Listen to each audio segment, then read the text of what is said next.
Olá pessoal, eu sou o professor Jonas Souza, sou professor de biologia e hoje nós iremos falar sobre água. A água, que é um dos componentes molécula mais abundante no nosso planeta, como também é essencial para a vida neste planeta. Vamos lá, antes de eu começar a falar sobre as propriedades da água, nós iremos falar na quantidade que nós vamos ter dessas moléculas inorgânicas em abundância no planeta e orgânica em abundância no planeta. A água, como eu tinha falado anteriormente, ela é um dos compostos inorgânicos mais abundantes no planeta. Já as proteínas, elas são o composto orgânico mais abundante no planeta.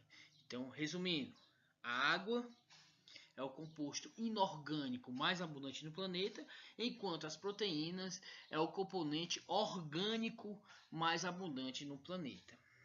Bem, nos animais, a sua maior constituição será de proteínas. Já no vegetais, a maior constituição será de carboidratos, ok? Principalmente a celulose, formando a parede celular das células. Vamos adiante. A água, ela é uma molécula composta por dois átomos de hidrogênio e um de oxigênio.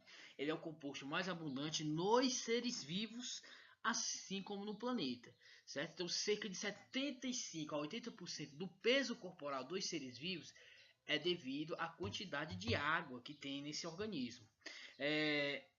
Então, a água ela vai ter importância. Então, quais seriam as importâncias da água para o nosso planeta? Primeiro, ela é considerada o solvente universal. Ela tem um alto poder de dissolução, ou seja, ela tem uma grande capacidade devido às suas moléculas ser uma parte polar e outra polar de se unir às moléculas e separá-las. Um exemplo clássico que eu vou dar aqui é a reação de hidrólise.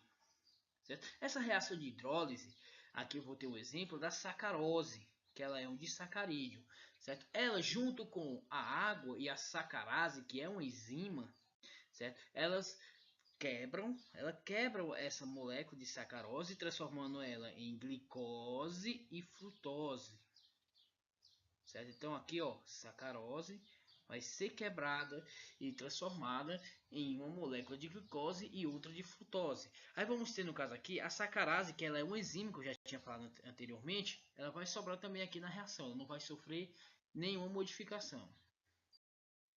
Outra, ela tem um grande papel de regulador térmico. Lembra quando você está na academia, certo? Que você começa aos exercícios físicos e começa então a uma grande sudorese, ou seja, uma grande produção de suor, certo? Essa grande produção de suor é porque os seus músculos estão em constante trabalho e, consequentemente, gasto de energia. E essa energia ela é produzida, ela é descarregada por calor, certo? Então, esse calor ele pode desnaturar algumas proteínas. Para que isso não aconteça, então o suor ele vai ser liberado pelas glândulas sudoríparas e então começa a fazer o resfriamento do corpo.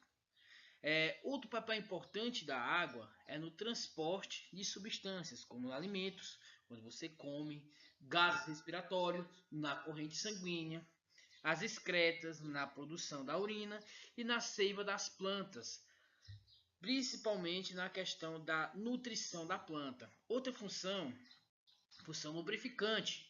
Nós vamos ter no exemplo aqui os olhos e as articulações. As articulações, no caso, seria o líquido sinovial, né, que evita o atrito entre os ossos, certo? Entre as articulações. Ok?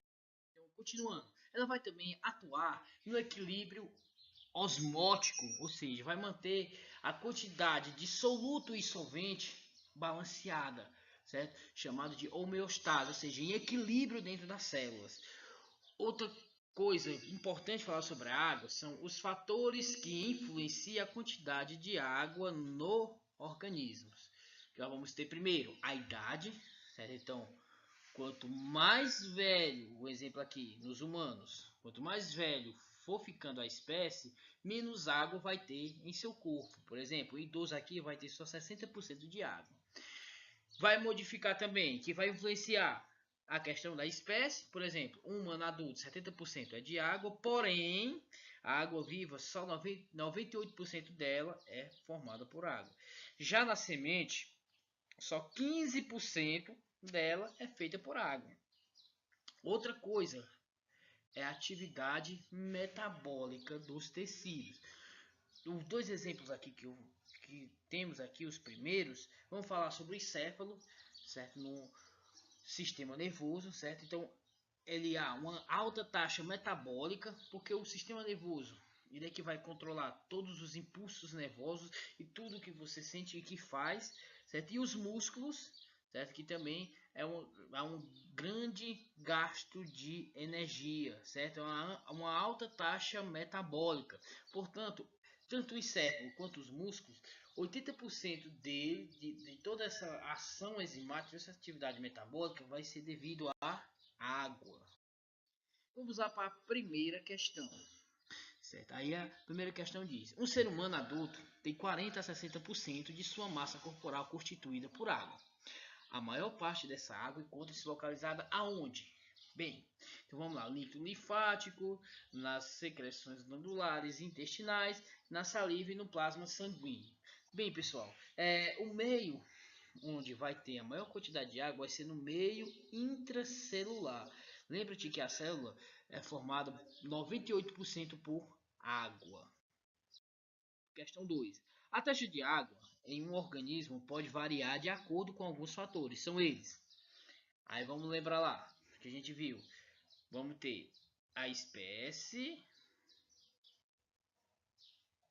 vamos ter a idade e vamos ter a atividade metabólica. Então, uma opção que contempla tudo isso aqui vai ser a opção C, a atividade metabólica, a idade e a espécie. A resposta correta, opção C. Vamos para a terceira. Terceira, ele fala assim: a água é de importância vital para todos os seres vivos. Sob o ponto de vista biológico, entre as propriedades físico-químicas, podemos citar três fundamentais, que são: a gente viu que a água ela tem um grande poder de dissolução. Então, desclassificando então, baixo poder de dissolução. E aqui, pronto, desclassificando a A. Outra coisa que eu não falei é tensão superficial. Eu não sei se você lembra daqueles insetos que ficam sobre as águas. Então, esse inseto ele vai ficar no que nós chamamos de tensão superficial. O que seria essa tensão superficial? A molécula de água vai formar, elas são ligadas por pontes de hidrogênio. Essas pontes formam uma películazinha em cima da água. E essa película é que nós vamos chamar de tensão superficial. Então ela vai ter uma alta tensão superficial. Então ela vai ter uma grande tensão superficial. Então se eu tenho pequena tensão superficial, logicamente está errada, certo? Olha só, a gente já achou a opção D. Então, alto calor específico. Aí, o que seria esse alto calor específico?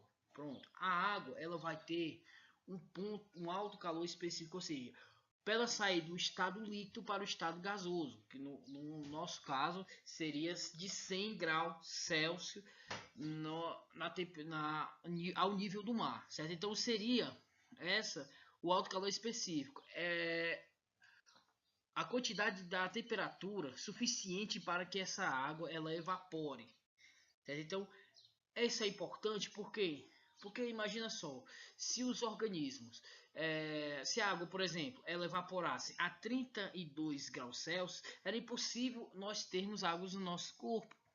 Por quê? Porque nossa temperatura é 36, certo? 36,5, certo? A 37.